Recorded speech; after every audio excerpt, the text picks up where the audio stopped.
મને એવા માણસો બહુ ગમે કે જે એમની પાસે કોઈ જ સંસાધનો ન હોય ને તો એ મન મૂકીને સપના જોઈ શકે. છાવામાં બહુ સરસ ડાયલોગ આવે છે ને એમાં જ્યારે કવિતા સામે કહેવાય છે ત્યારે એ કવિતાના શબ્દો બહુ સરસ છે, જેમાં કહેવાયું છે કે મન કે જીતે જીત હૈ મન કે હારે હાર, જો મર ગए બિન લડે ઉન પર है धिक्कार जो ना देखे सपना, सपनों का अधिकार है असल अधिकार अपना.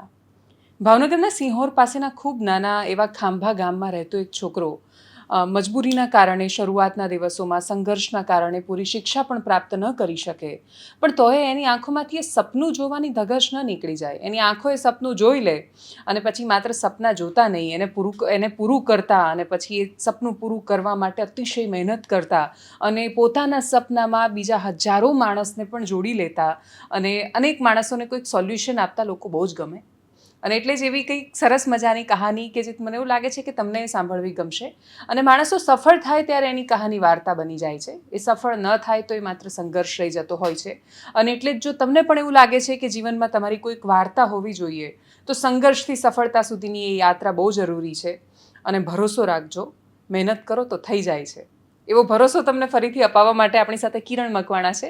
એગ્રી નાઇટ્રો પ્રાઇવેટ લિમિટેડ નામની કંપની છે એમની. અને કિરણભાઈની યાત્રા મને એવું લાગે છે કે આખી વાર્તા છે, એમાં જે આપણને બધું કહેશે. એટલે સૌથી પહેલાં એમના બેકગ્રાઉન્ડથી શરૂઆત કરીએ. કિરણભાઈ, ખૂબ સ્વાગત છે જમાવટમાં. અને તમે ક્યાંના છો, કેટલી ઉંમર છે, મમ્મી પપ્પા શું કરે, શું ભણ્યા, આટલી વાતો જાણીએ પહેલાં, પછી પૈસા સુધી પહોંચીએ. બેન, મારું નામ કિરણભાઈ મકવાણા છે, આપ સૌ જાણો છો. હા. મારા સ્ટાર્ટઅપ નામ Agri Nitro India Private Limited છે. અને તમે જેમ મને કહ્યું કે મારી જર્ની છે અને એનો જે શરૂઆતનો તબક્કો પૂછો એને જો જણાવીએ તો મારું એક નાનકડું અંતરિયાળ ગામ છે જ્યાં મારા મમ્મી પપ્પા પાસે 2 એકર જમીન છે ને એ 2 એકર જમીનમાં મારા મમ્મી અને પપ્પા સાથે મળીને ફાર્મિંગ કરે છે. અમે 3 ભાઈઓ છે ને 2 બહેનો છે. આ 7-8 જણ લોકોનું કુટુંબ મારા પપ્પા સંભાળતા સાથે મને 12 સાયન્સ સુધી સ્ટડી કરાવ્યું, અભ્યાસ કરાવ્યો. અને ત્યારબાદ થોડી આર્થિક પરિસ્થિતિ થોડી ડાઉન હતી, એટલે કે અભ્યાસ માટે પૈસા નહોતા. જેવા સંજોગોમાં મારો અભ્યાસ છોડવો પડ્યો અને મેં અભ્યાસ છોડ્યા બાદ R&Dમાં ધીરે ધીરે કામ કરતો ગયો. અને રિસર્ચ ડેવલપમેન્ટમાં મને પહેલાંથી રસ હતો, એટલે મેં R&D તરફ વધારે મારો ફોકસ ધરાવ્યો. અને 2023 સુધીમાં મારા નામે 71 પેટન્ટ મેં કરી હતી. અને ત્યારબાદ મને એક જે રણજીત કુમાર છે, જે અત્યારે હાલ SS માં એટલે કે સમગ્ર વિદ્યામાં SPD છે, જે મને 2012 આસપાસ ત્યાં ભાવનગરમાં DDOમાં આવ્યા હતા ત્યારે મને મળ્યા હતા એક સ્કૂલના ફંક્શન દરમિયાન. અને જેમણે મને ગાઈડ કર્યો અને ધીરે ધીરે હું પેટન્ટ તરફની જર્નીમાં આગળ વધ્યો. અને 2023 સુધીમાં જે મેં પેટન્ટ કરાવી હતી એમાંથી 26 પેટન્ટ મેં organic fertiliser to waste to fertiliser manufacturing કરાવી. અને ધીરે ધીરે iHub-માં મને તેમણે ગાઈડ કર્યું અને iHub-માંથી મેં મારું સ્ટાર્ટઅપ કર્યું. એટલે ગુજરાત સરકારનું iHub છે. iHub વિશે પણ થોડું કોને કે જે લોકો એકદમ યુવાન છે, કશું કરી રહ્યા છે, તો એ iHub-ની મદદ કેવી રીતે લઈ શકે એના વિશે જો તમે થોડું કહી શકો. મેમ, iHub છે ને એક એવી ગવર્મેન્ટની સંસ્થા છે જેમાં કોઈ પ્રોફિટ નથી. ગુજરાત સરકારની સંસ્થા છે. બિલકુલ.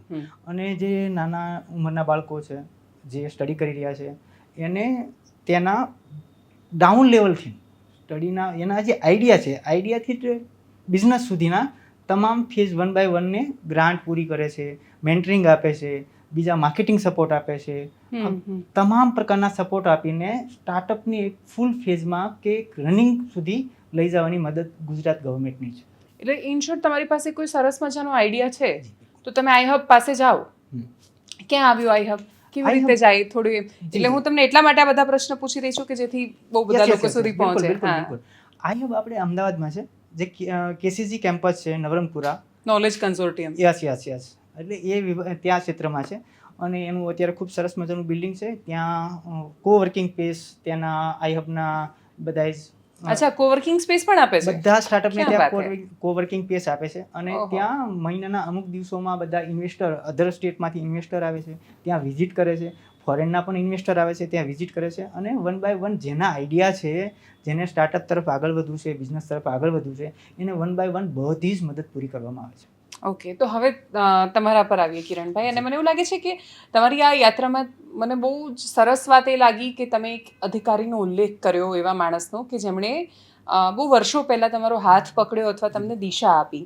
કેમ કે માણસો છે ને સફળ થઈ જાય પછી ગ્રેટિટ્યૂડ નથી રહેતો એમનામાં. એમને યાદ નથી રહેતું કે પહેલાં એ જ્યારે ચાલી નહોતા શકતા ત્યારે કોણ હતું કે બાખુડિયા ભરતા હતા ત્યારે હાથ પકડ્યો હતો જેણે. તો રણજીત કુમાર જેમણે તમને મદદ કરી સૌથી પહેલા છે, અને એ ત્યારે 2012માં ભાવનગર ભાવનગરમાં આવ્યા હતા. અને 2012માં તમે 11મા ધોરણમાં કે 12મા ધોરણમાં હશો?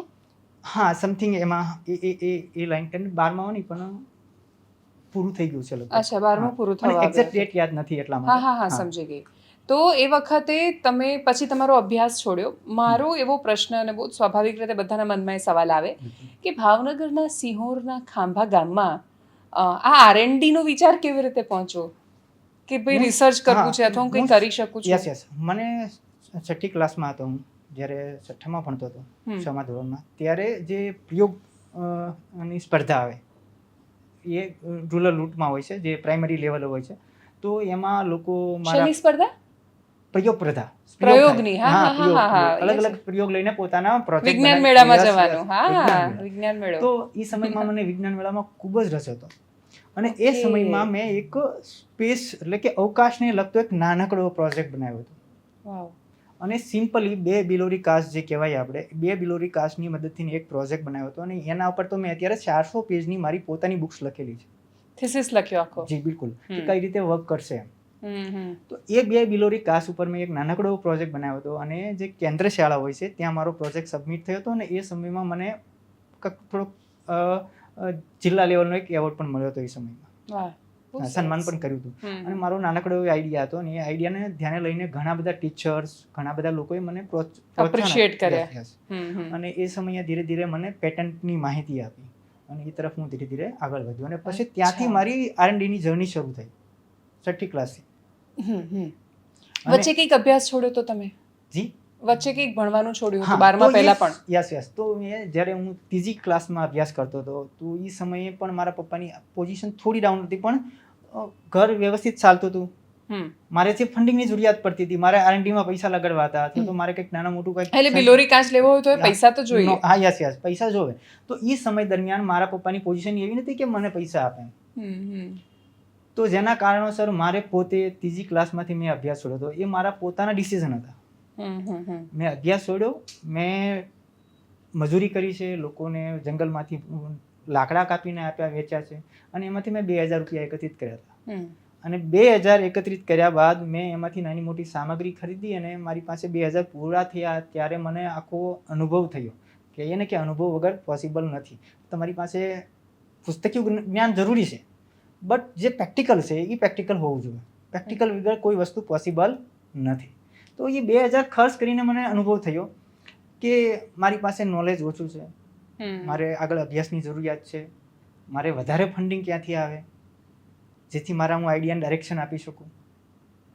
તો આ બધાય અનુભવ પ્રેક્ટિકલ થયા બાદ થયા, અને 3 વર્ષનો મેં ડ્રોપ લીધો, અને ફરી 3 વર્ષ પછી જે જગ્યાએથી, જે સ્કૂલેથી, જે ક્લાસમાંથી સ્ટેન્ડઅપ લીધું હતું, ઊભો થયો હતો, ત્યાં ફરીથી સ્ટડી શરૂ કર્યું.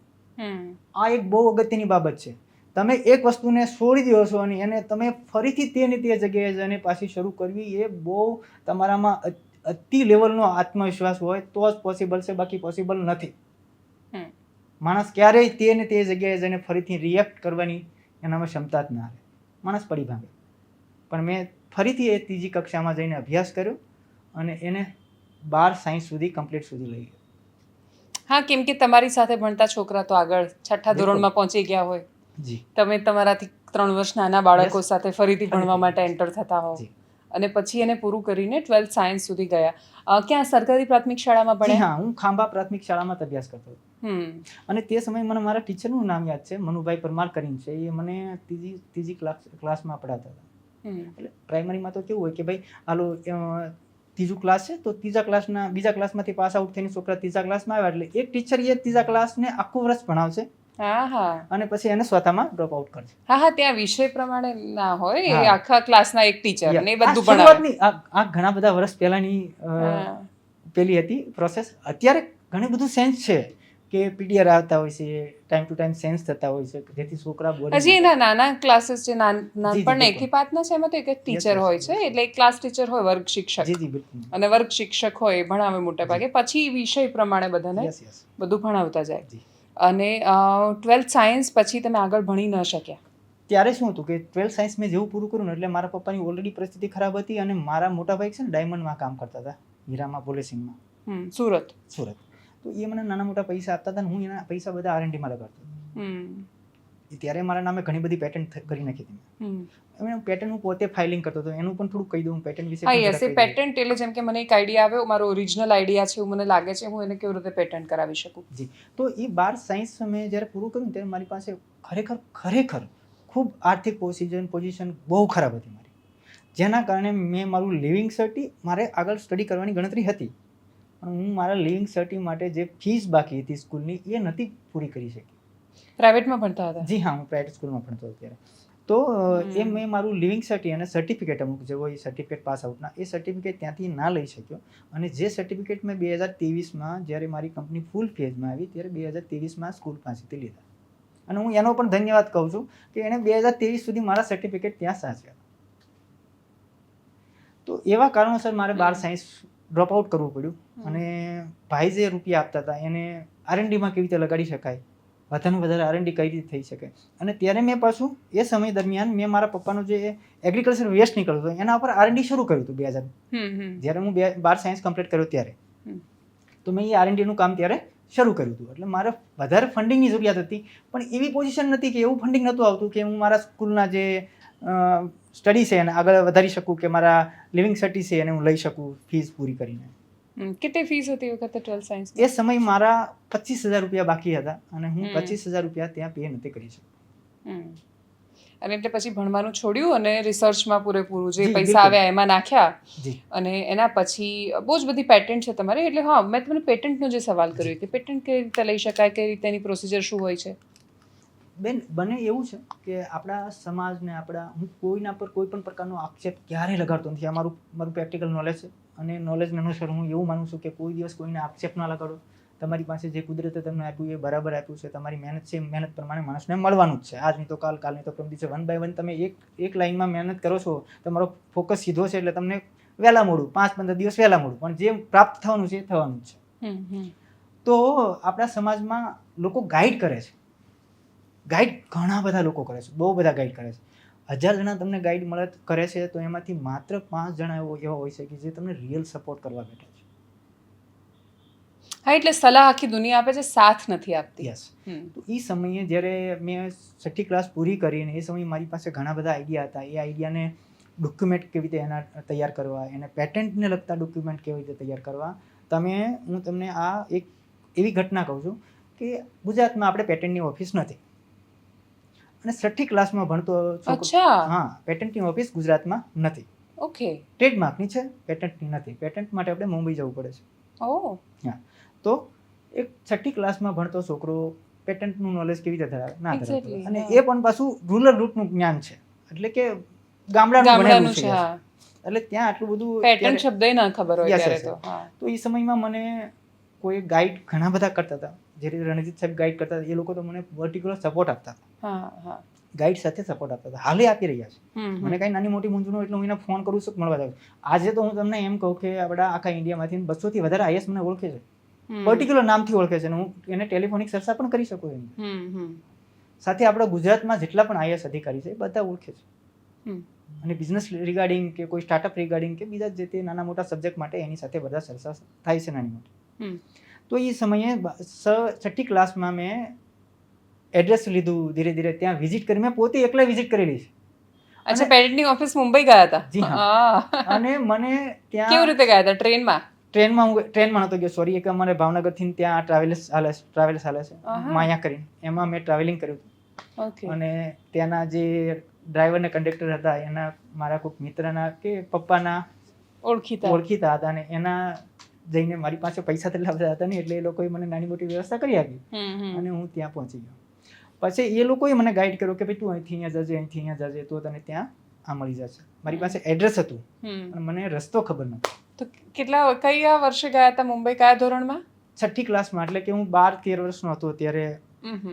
કે 10-12 વર્ષનો હતો ત્યારે. હા 13 વર્ષના છો, કેમ કે ત્રીજા ધોરણ પછી 2 Yes, yes. વર્ષનો ડ્રોપ અને પછી હા, છઠ્ઠામાં એટલે એટલે 12-13 વર્ષનો હતો ત્યારે હું ત્યાં ગયો હતો. અને ખરેખર આ રિયલ ઘટના કહું છું, હું ત્યારે ફૂટ પાયરી પર સૂતો હતો. હમ. મારી પાસે કોઈ વ્યવસ્થા જ નથી. હું 3 દિવસ ત્યાં રોકાણો હતો અને 3 દિવસ એના કમ્પાઉન્ડમાં જે પેટન્ટ ઓફિસનું કમ્પાઉન્ડ છે હમ. તેમાં હું સૂતો હતો. અને ત્યાં સિક્યોરિટીવાળા છે એને મને ઘણી બધી મદદ કરી હતી. 3 દિવસ ત્યાં પ્રયત્ન કરવાથી કોઈ એવી માહિતી મને ના મળી. અને મારી પાસે નોલેજ ઓછું હતું એટલે માહિતી મને અધૂરી જ લાગે. મારી પાસે નોલેજ હોય તો એ લોકો તો એને ઇન્ફોર્મેશન આપતા જ હતા, માહિતી પૂરેપૂરી આપતા હતા, પણ મારી પાસે એને સમજવા માટેનું નોલેજ નહોતું. એટલા માટે મને 3 દિવસ મેં ગુજાર્યા, ત્યાં પાસ કર્યા, પણ છતાંય જે માહિતી જોઈતી હતી એ નથી મળી. પછી મારે મહિનામાં 2-3 વખત વારંવાર આવવાનું જવાનું થયું, કારણ કે અહીંથી તો મારું માઇન્ડ જ પુશ કરતું હતું કે આ કોઈ પણ રીતે કામ પૂરું કરવાનું છે, એના માટે જે પણ કરવું પડે એ કરશું. ત્યાં જે વ્યવસ્થા હોય ના હોય ચાલશે, પણ એ કામ જે પૂરું કરવાનું છે કરવાનું છે. વારંવાર ત્યાં પેટન્ટ ઓફિસમાં જવાથી જે ત્યાં 2-3 ગુજરાતી કામ કરતા હતા એ મને વારંવાર જોતા હતા. ત્યાંના જે હેડ હતા એ પણ મને વારંવાર જોતા હતા કે આ છોકરો વારંવાર આવે છે, મહિનામાં 5-10 વખત આવે છે, વારંવાર પ્રયત્ન કરે છે, એની પાસે કંઈક માહિતી નથી. તો એ લોકોએ મને માહિતી આપવાનું શરૂ કર્યું. અને જે એના હેડ છે શિંદે સાહેબ કરીને હતા, તો એને ખબર પડી આ તો ગુજરાતી છે. તો જે ગુજરાતી આપણા ત્યાંના નોકરી કરતા હતા એની અંદર હરેશભાઈ પરમાર કરીને છે, સોરી એની સરનેમ મને ખબર નથી એક્ઝેક્ટ, પણ એમનું નામ હરીશ અંકલ છે. તો એમને મને ધીરે ધીરે ગુજરાતીમાં ગાઈડ કરવાનો શરૂ કર્યો. અને પછી તો એમને મને એટલું બધું ગાઈડન્સ આપ્યું કે મેં પેટન્ટના એક શબ્દ વિશે એટલું બધું આજ નોલેજ છે કે જે પેટન્ટના એટર્ની હશે એની પાસે જેટલું નોલેજ હશે એટલું મારી પાસે નોલેજ હશે. હું એઝ એ પ્રેક્ટિકલ છું અંદર, મેં કોઈ સ્ટડી કરી નથી કર્યું, પ્રેક્ટિકલ છે. મેં 35 પેટન્ટ તો મેં પોતે જાતે ફાઇલિંગ કરેલી છે. ઘણા બધા એજન્ટ હોય છે, વકીલો છે, એટર્ની હોય છે, એવા હોય છે કે એની લાઈફ દરમિયાન 35 પેટન્ટનું ફાઇલિંગ નથી કરતા. મેં મારી જાતે 35 પેટન્ટનું ફાઇલિંગ કરેલું છે, તો મારી પાસે ઘણો બધો આજ પેટન્ટનો અનુભવ છે. ઓકે. અને એટલે પછી તમે તમારા આઈડિયાઝ પેટન્ટ કરાવતા ગયા, આઈ હબની મદદ મળતી ગઈ, લોકો જોડાતા આઈ હબની ગયા. મદદ મને મળેલી. આઈ હબ પેટન્ટ અને ટ્રેડમાર્ક માટે પણ મદદ કરે છે, પણ મારે એની જરૂરિયાત નથી, કારણ કે એ સમયે તો જ્યારે હું આઈ હબમાં આવ્યો ને ત્યારે તો હું પેટન્ટનું એટલું બધું જ્ઞાન ધરાવતો હતો કે હું લોકોને પેટન્ટ ઉપર ગાઈડ કરતા હતા કે ભાઈ આ રીતે કરો, આ રીતે કરો, તમે તમારી જાતે પણ ફાઇલિંગ કરી શકો અને કોઈ એજન્ટ મારફતે કરાવો. જો તમારી પાસે ટાઈમ ન હોય ને તમારી પાસે પૂરતું ભંડોળ હોય, આર્થિક ભંડોળ હોય, તો તમે એજન્ટની મદદ લઈ શકો છો. તો મને માત્ર ને માત્ર આઈ હબમાંથી એક મદદ મળેલી છે કે જે મારું સ્ટાર્ટઅપ હતું, જે એગ્રીકલ્ચર ફિલ્ડનું સ્ટાર્ટઅપ છે, એ સ્ટાર્ટઅપને રનિંગ કરવા માટે જે ગ્રાન્ટ છે એ આઈ હબમાંથી મળેલી છે. ઓકે. એટલે તમારા સ્ટાર્ટઅપને પહેલું ફંડ સરકારે આપ્યું? જી બિલકુલ. અને કેટલું આપ્યું? મને પહેલું ફંડ મારું 30 લાખનું હતું. અરે વાહ, આઈ હબમાંથી. ક્યાં વાત છે. જી હા. પછી મને 2-3 ગ્રાન્ટ બીજી પણ મળેલી છે, બીજી બધી જગ્યાએથી ગ્રાન્ટ મળેલી છે. મેં મારો પહેલો પ્લાન્ટ સેટઅપ કર્યો હતો ભાવનગરમાં, જેની કેપેસિટી 30 ટન કે 40 ટનની હતી પર ડેની. અત્યારે જે પ્લાન્ટ સેટઅપ થઈ ગયા છે એની પર ડેની કેપેસિટી 100 થી લઈને 150 ટનની છે પર ડેની. જ્યારે પહેલો મારો પ્લાન્ટ સેટઅપ હતો એ 30 થી 40 ટનનો હતો. ઓકે. એટલે કુલ કેટલી તમને ગ્રાન્ટ મળી હશે સરકારની? અલગ અલગ કેવી રીતે મદદ મળી? 55 લાખ આસપાસ ગ્રાન્ટ મળી છે ટોટલ. ક્યાં વાત છે. જી. અને આ જે બધી ગ્રાન્ટ મળે છે એ વ્યાજ વગરની લોન હોય છે, પાછા ચૂકવવાના હોય છે, કે ગ્રાન્ટ જ હોય છે કે મળી ગઈ? જી, એ નોન રિટર્નેબલ ગ્રાન્ટ હોય છે, ફંડ હોય છે, જેમાં વ્યાજ નથી ભરવાનું હોતું અને કેપિટલ પણ પાછું નથી આપવાનું. કેપિટલ પાછું પણ નથી આપવાનું, બટ તમે જે ગવર્મેન્ટે તમને જે કામ માટે ફંડ આપ્યું છે એ પર્ટિક્યુલર કામ પૂરો કરવું. ઓકે. અને જે તમારા સ્ટાર્ટઅપથી જે ઇમ્પેક્ટ ઊભો થવો જોઈએ એ મળવો જોઈએ લોકોને. એટલે એકંદરે પૈસા લોકોનો જ છે, આપણા ટેક્સ પેયરના હા, પૈસા. એટલે લોકોના પૈસા એક સરળ એમના માટેનો કામ લાગે એવો બિઝનેસ શરૂ કરવામાં જાય છે અને એક આખી ઇકોસિસ્ટમ તૈયાર કરે છે. સ્ટાર્ટઅપનું વ્યાખ્યા એવી છે કે જે હાલમાં પ્રોબ્લેમ છે એ એને સોલ્વ કરો. યસ, એને કેવી રીતે તમે સોર્ટ આઉટ કરી શકો. હવે તમારા બિઝનેસ વિશે શું આઈડિયા પર કામ કર્યું? કયા આઈડિયા પર તમને ગ્રાન્ટ મળી અને એ શું કરી રહ્યા છો તમે એનાથી? યસ, હું તમને શરૂથી એ આખી સ્ટોરી સંભળાવું તો મારા પપ્પા જે 2 એકર જમીન ધરાવે છે, આ 2 એકરમાં મારા પપ્પા દર વર્ષે 15 થી 17 કે 18 ટન એગ્રીકલ્ચર વેસ્ટ પ્રોડ્યુસ કરે છે હાલમાં પણ. 2 એકરમાં 18 ટન? હા. 2017 પહેલા એ બધો જ એગ્રીકલ્ચર વેસ્ટ સળગાઈ જતા, એમાંથી 2 થી 3% જે સોલિડ વેસ્ટ નીકળતો હતો એ કાંઈક ને કાંઈક યુઝ કરતા હતા. ગામડામાં તમને ખબર સુલા સિસ્ટમ હતી, અત્યારે ગેસ સિસ્ટમ છે, ત્યારે સુલા સિસ્ટમ હતી. એટલે મારા મમ્મી છે એ જે અમુક સોલિડ વેસ્ટ નીકળે છે એને બળતણના સ્વરૂપે વાપરતા હતા. અને બાકી પરાળી સળગાવે એમ સળગાવી દે? પરાળી કે કોઈ કોઈ પણ પણ. હા, જેમ કોટન જે આપણા કપાસ કહીએ છીએ, કપાસની જે છોડ નીકળે છે એ, પછી બાજરી વાવી હોય તો બાજરી, ઘઉં વાવે તો જે પણ તમે પાક કરો છો એનો જે વેસ્ટ નીકળે છે એ વેસ્ટ બધો સળગાઈ જતો. સાથે એ વેસ્ટ તો નીકળતો, પણ જે નીંદણ કહીએ આપણે, ઘાસપૂસ નીંદણ કહીએ છીએ, પાળિયા કે અંદરના જે નીંદણ કહીએ, એ નીંદણની કેપેસિટી 2 એકરમાં લગભગ વર્ષે 8 થી 10 ટન નીકળે છે. ઓહો. સૌથી વધારે નીંદણ થાય છે. હમ હમ હમ તો એ નીંદણને પણ એ સળગાઈ જતા હતા, કોઈ કામમાં આવ્યું નહીં. હમ.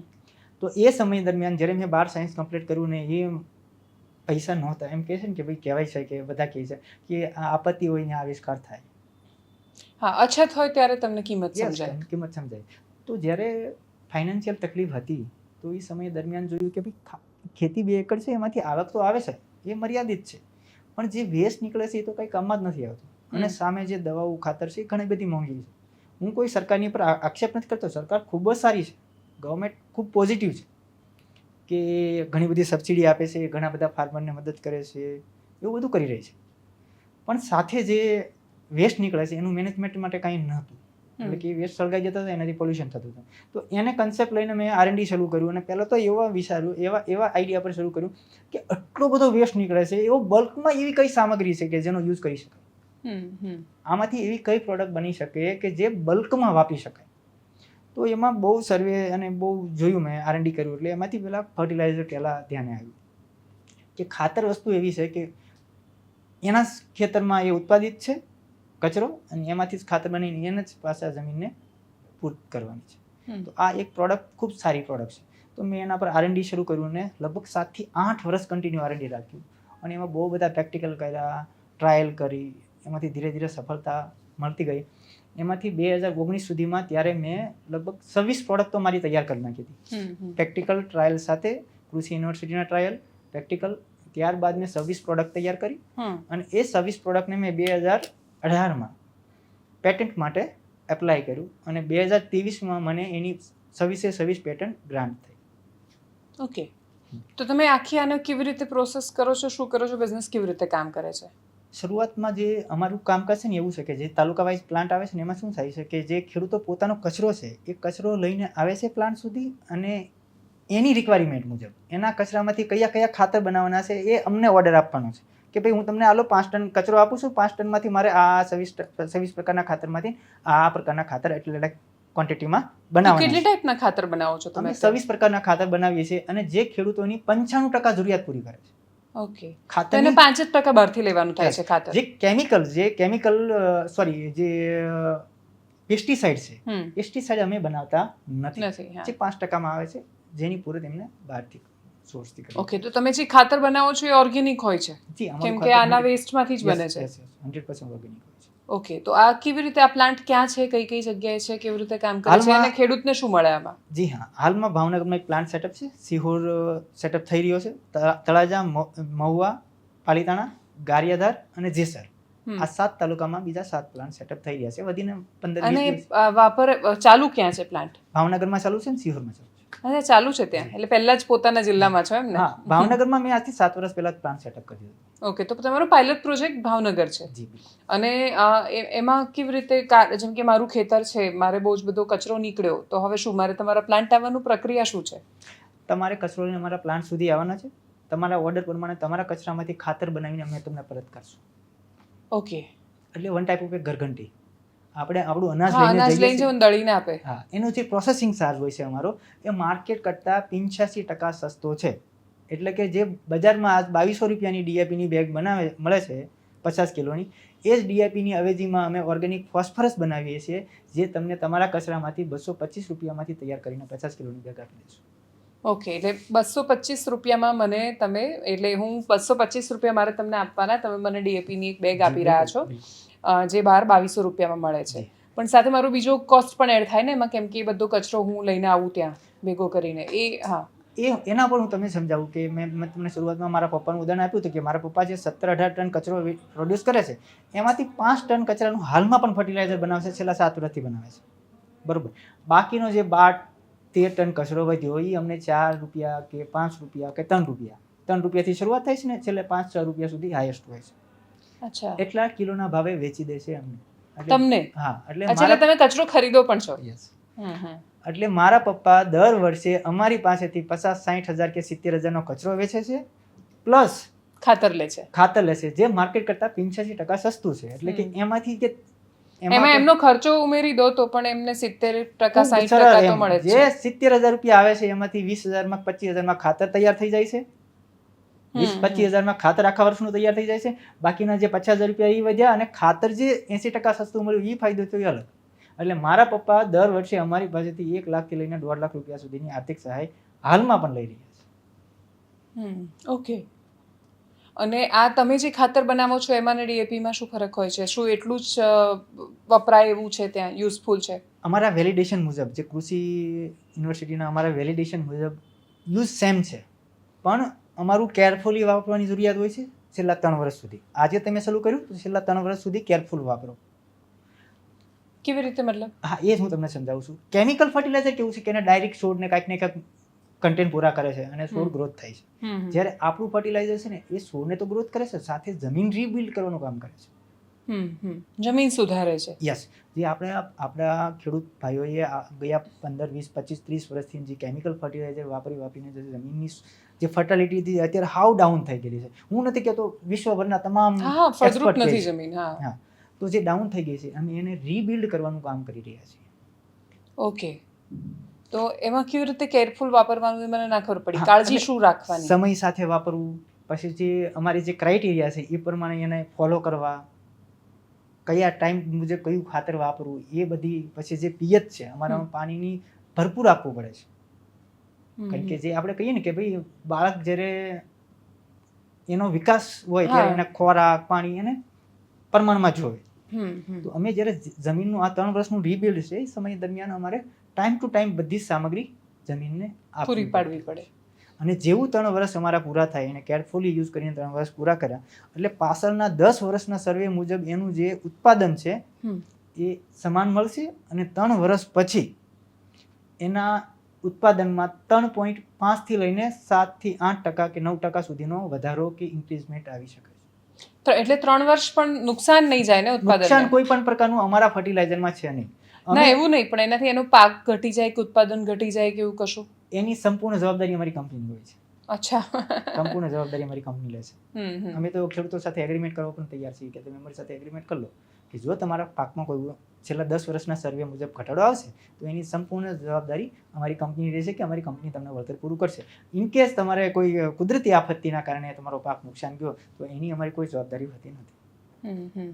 પણ હા, કુદરતી પ્રોબ્લેમના કારણે કે પરિબળોના કારણે જો તમારા પાક નુકસાન જાય ને એમાં તમારો જે વેસ્ટ નીકળે છે એ અમે તમને સારા ભાવથી ખરીદી લઈશું. એ ફાયદો આપશે. એટલે મારી કંપની, આપણી કંપની, હું તો આપણી કંપની કહું છું, મારી કંપની નહીં, આપણી કંપની ખેડૂતો માટે જ કામ કરી રહી છે. અને હું પોતે એ ફેઝમાંથી પસાર થયેલો છું, એટલે હું પ્રેક્ટિકલ છું અને મને આઈડિયા છે કે ખરેખર પરિસ્થિતિ શું છે. તો હવે આંકડાઓ શું કહે છે તમારી કંપનીના? ક્યારે શરૂ કરી કંપની? મેં ખરેખર તો 2017-18માં શરૂ કરી હતી. 2017-16-17માં મેં આપણા મોદી સાહેબને 100થી વધારે લેટર લખ્યા હતા. અચ્છા. કે ખરેખર સાહેબ આ મોડેલ મેં 2017માં આ મોડેલ વિચાર્યું હતું. 2017માં એના પર કામ શરૂ કર્યું હતું, ગુજરાત મોડેલ ઉપર. કે સાહેબ રોજગાર પણ આપી શકાય, પોલ્યુશન પણ કંટ્રોલ કરી શકાય અને ખેડૂતોની આર્થિક પોઝિશન ખૂબ સારામાં સારી રીતે. રોજગાર કેવી રીતે આપી શકાય આમાં? મારા એક પ્લાન્ટમાં, એક તાલુકાના એક પ્લાન્ટનો ક્રાઇટેરિયા એક તાલુકો છે અને એમાં અમે 450 લોકોને રોજગાર આપીએ છીએ, જેમાં 150 આસપાસ કે 100 આસપાસ પ્લાન્ટ મેનેજમેન્ટમાં કામ કરતા હોય છે. અચ્છા, એટલે બધા લોકો કામ કરે છે. અને બાકીની જે સખી મંડળના બહેનો છે એને અમે એક ગામડામાં 3 થી 4 બહેનોને રોજગાર આપીએ છીએ. કેવી રીતે? પરમેનન્ટ જ આપીએ છીએ. કચરો ખેડૂતો લઈને આવે છે તો એના કચરાથી લઈને મેન્યુફેક્ચરિંગ, એનું પેમેન્ટ, આ બધું સખી મંડળના બહેનો કરે છે અમારું કામ ગ્રામ્ય લેવલ ઉપર. એટલે ખેડૂતોને એનો કચરો લખાવવા માટે કે એને જે ફર્ટિલાઇઝર, માનો કે એ કહેશે કે ભાઈ મારે 2 મહિના પછી આ કચરો નીકળવાનો છે, 2 મહિના મારે 10 દિવસ પછી પાછું મારે આ ફર્ટિલાઇઝર જોવે છે, મારે આ પાક ઉગાડવાનો છે તો મારે આ ફર્ટિલાઇઝર જોઈશે, તો એને ખેડૂત સુધી, કંપની સુધી નથી આવવાનું. એના ગામમાં જે બેન બેઠા છે એને પાસે લખાવી દેવાનું છે કે હું તમને આ કચરો આપીશ, અંદાજે એટલો નીકળશે અને મારે એમાંથી એટલું ફર્ટિલાઇઝર જોવે છે અને આ ક્વોન્ટિટીમાં જોવે છે. તો ત્યાંથી કચરાનું મેનેજમેન્ટ કંપની સુધી પહોંચાડવાનું, કંપનીમાંથી જે ફર્ટિલાઇઝર તૈયાર થાય પછી ખેડૂત સુધી આપલે કરવાનું, આ બધી ઇન્ફોર્મેશન અમારા બહેનો સખી મંડળના છે એ પૂરી કરે છે. સાથે દર અઠવાડિયે એક સભા અમે યોજીએ છીએ, ગ્રામ સભા, ખેડૂત અચ્છા. સભા કે ખેડૂતને ખરેખર શું પ્રોબ્લેમ આવે છે, એને ક્યાં જગ્યાએ કમ્યુનિકેશન કરાવવું, એના પાકના ભાવ ક્યાં સારા મળે છે, એને સ્ટોર કરવું હોય તો શું કરવું, આ બધી ઇન્ફોર્મેશન અમે બહેનો મારફતે ખેડૂતો સુધી પહોંચાડીએ. ઓકે. અને આ સિવાય તમે મેગા સિટીઝમાં, મેટ્રો સિટીઝમાં કોઈ પ્રોજેક્ટ વિચારી રહ્યા હતા, એ શું છે? હા, તો એના માટે અમે અમદાવાદ, સુરત, રાજકોટ, બરોડા અને ગાંધીનગર આ 5 જિલ્લાઓમાં અમે વિચારી રહ્યા છીએ કે જે અર્બન એરિયા છે, અને અર્બન એરિયામાં જે એએમસી કોર્પોરેશન કામ કરી રહી છે, એના ગાર્ડન, એના road side garden, home garden, lake garden, એનો જે હોર્ટિકલ્ચર વેસ્ટ નીકળે છે, જે ઘાસપૂસનો એનો વેસ્ટ નીકળે છે, એના પાંદડા ને ફૂલ ને ઝાંખરા ને બધું, એ બધું ફેંકવા સિવાય અત્યારે કોઈ કામમાં આવતું નથી, જેનાથી કોઈને ફાયદો નથી. ફાયદો તો નથી, સામે પોલ્યુશન કરીને નુકસાન કરે છે. અત્યારે ગ્રામ્ય લેવલ કરતા અર્બન એરિયામાં પોલ્યુશનનું પ્રમાણ ખૂબ વધી રહ્યું છે. આપણે છેલ્લા 5-7 વર્ષથી અમદાવાદનું પોલ્યુશન એક્યુઆઈ તમે જાણો છો, મારા કરતાં વધારે જાણો છો, તમારા ઘણા બધા એપિસોડ પણ એના પર હશે. તો આજે હાલનું જે અમદાવાદનું એક્યુઆઈ છે, જે પોલ્યુશન છે, એને જો કંટ્રોલ કરવું હોય તો વૃક્ષો ખરેખર વાવવા જોઈએ. અને અમારા સર્વે મુજબ ઘણા બધા લોકો પોતાના ગાર્ડનમાં પણ વૃક્ષો નથી વાવતા, કારણ કે એનો જે કચરો નીકળે છે એને મેનેજ કરવામાં તકલીફ પડે છે. એટલે હા, એટલે પાનખર છે તો પાંદડા તો ખરવાના જ છે. યસ. પછી એ વાળીને સતત વાળવા અને ભેગું કરીને ક્યાંક આપવા. એટલે અચ્છા, તો તમે એ ગાર્ડનના વેસ્ટમાંથી શું બનાવશો અહીંયા? ખાતર જ? હા, જે ગાર્ડનનો વેસ્ટ નીકળે છે એ ગાર્ડનના વેસ્ટને અમે દરેક એરિયામાંથી ઉઠાવીશું, કલેક્ટ કરશું અને એને પ્લાન્ટ સુધી લઈ જઈશું ને એમાંથી ફર્ટિલાઇઝર બનાવીને આસપાસના જે ખેડૂતો છે એને 85% સસ્તું આપીશું, કે જેથી કરીને ઓર્ગેનિક ખેતી કરે ને અહીંયા અમદાવાદના લોકોને, કે આપણા જે લોકો અહીંયા રહે છે સિટીમાં, એમને ચોખ્ખું ખાવાનું મળે, એમને ઓર્ગેનિક કંઈક શાકભાજી છે, એ બધી વસ્તુ અવેલેબલ ઇઝીલી થઈ શકે. આસપાસ કરતા હશે તો થશે. કોઈ 200 કિલોમીટર કે 500 કિલોમીટર આગળથી અહીંયા ઓર્ગેનિક શાકભાજી આપને પૂરી કરે એવી કોઈ સંભાવના હાલના સમયમાં નથી. આસપાસ થતું હોય તો ઇઝીલી મળી શકશે. છેલ્લો પ્રશ્ન કિરણભાઈ, કે 2000 રૂપિયા રિસર્ચમાં ડૂબાડીને પછી ફરીથી ભણવાનું શરૂ કરેલી તમારી યાત્રા એ આજે નંબર્સમાં ક્યાં પહોંચી? તમારું કેટલું ટર્નઓવર છે, પ્રોફિટ માર્જિન શું છે, કંપનીમાં કેટલા લોકો કામ કરે છે? સ્ટાર્ટઅપ તમારું સફળ છે કે પછી રિસર્ચ જ કરી રહ્યા છો હજી? હાલ મારા સ્ટાર્ટઅપમાં લગભગ એમ સમજી લો કે 9-10 કરોડનું રેવન્યુ જનરેટ થાય છે, અને એ એક પ્લાન્ટનું હતું. અચ્છા, એક પ્લાન્ટનું એટલું થાય છે? જી હા. ભાવનગર પ્લાન્ટનું? યસ. જે બીજા હવે 7 પ્લાન્ટ તૈયાર થઈ રહ્યા છે, એટલે આવતા વર્ષનું મારું રેવન્યુ 50 CR બહારનું હશે. અને આ બધા જે પ્લાન્ટ છે, તમે આ એક પ્લાન્ટ જે શરૂ કર્યો પહેલા, જે તમને 50-55 લાખનું ફંડિંગ મળ્યું, એનાથી જે શરૂ કર્યું ત્યાંથી તમે આટલા સુધી પહોંચાડ્યું, 9 કરોડ સુધી? 9 કરોડ સુધી પહોંચાડ્યા, અને એમાંથી જે રેવન્યુ જનરેટ થતું હતું એ જ રેવન્યુનું મેં ઇન્વેસ્ટમેન્ટમાં લગાડ્યા બીજા પ્લાન્ટમાં. ધીરે ધીરે વન બાય વન આજે આખું એક ચેઇન ઊભી થતી ગઈ. અને હવે મારું ગુજરાત મોડેલ છે, જેમાં 235 તાલુકામાં 235 પ્લાન્ટ સેટઅપ કરી રહ્યા છે. ઓહો, તો તમે બહુ જલ્દી 100 કરોડને પાર કરી જશો. મારો ટાર્ગેટ એવો છે કે લોકોને ગ્રામ્ય લેવલ ઉપર, મેં ઘણા બધા બહેનોને ઓળખું છું કે જે એમના હસબન્ડ છે એ ગેરહાજર હોય, તો એને ગ્રામ્ય લેવલ ઉપર રોજગારમાં બહુ તકલીફ પડતી હોય છે, એમને જીવન નિર્વાહ કરવામાં બહુ મોટી સમસ્યા આવતી હોય છે. તો હું આવી બહેનોને પહેલા પ્રાયોરિટી આપું છું મારી કંપનીમાં. એ મારો પર્સનલી પણ કોન્ટેક્ટ કરી શકે છે, ત્યાં સુધીને હું એમને આ ઓફર આપી શકું છું કે એમના ગ્રામ્ય લેવલ ઉપર જે એક ગામમાં 3 થી 4 બહેનો રોજગાર આપવાના છે, પહેલી પ્રાયોરિટી એ બહેનોને જ મળશે. થેન્ક યુ સો મચ કિરણભાઈ ફોર જોઈનિંગ અસ. તમે તમારી આખી આ યાત્રા વાર્તા એટલે કહું છું કેમ કે સફળ થઈ જાય પછી એ વાર્તા થઈ જતી હોય છે. ત્યાં સુધી તેવું જ કહેતા છે, આ કિરણ કશું કર્યા કરે છે, ખબર નહીં આખો દિવસ આ શું કરશે, અને પછી હવે સફળ થઈ જાય ત્યારે બાજુવાળા કે જો આ કિરણ જો પેલા ભાઈનો આ કેટલા આગળ વધી ગયો. તો આ પ્રકારની વાર્તાઓથી ભરેલો આપણો દેશ છે એવું કહેવાય છે. પણ આપણે હવે પૌરાણિક વાર્તાઓમાંથી બહાર આવીને આપણી આસપાસ એવા પાત્રો જોઈ રહ્યા છીએ કે જે પોતે કશુંક કરી રહ્યા છે, સર્જન કરી રહ્યા છે અને પ્રશ્નોનો ઉકેલ લાવી રહ્યા છે. તો તમને પણ એવું લાગે છે કે તમારી પાસે કોઈ આઈડિયા છે અને જો તમે એની પાછળ દ્રઢતાથી, પૂરી પ્રતિબદ્ધતાથી કામ કરો છો, તો પછી પેલો સરસ મજાનો ડાયલોગ છે ને શાહરુખ ખાનનો કે અગર કિસી ચીઝ કો શિદ્દત સે ચાહો તો પૂરી કાયનાત ઉસે તુમસે મિલાને કી સાजिश में लग जाती है. તો થઈ શકે છે એવું તમારી સાથે પણ બધું જ અચાનક અલાઇન થઈ જાય અને થઈ જાય. નમસ્કાર.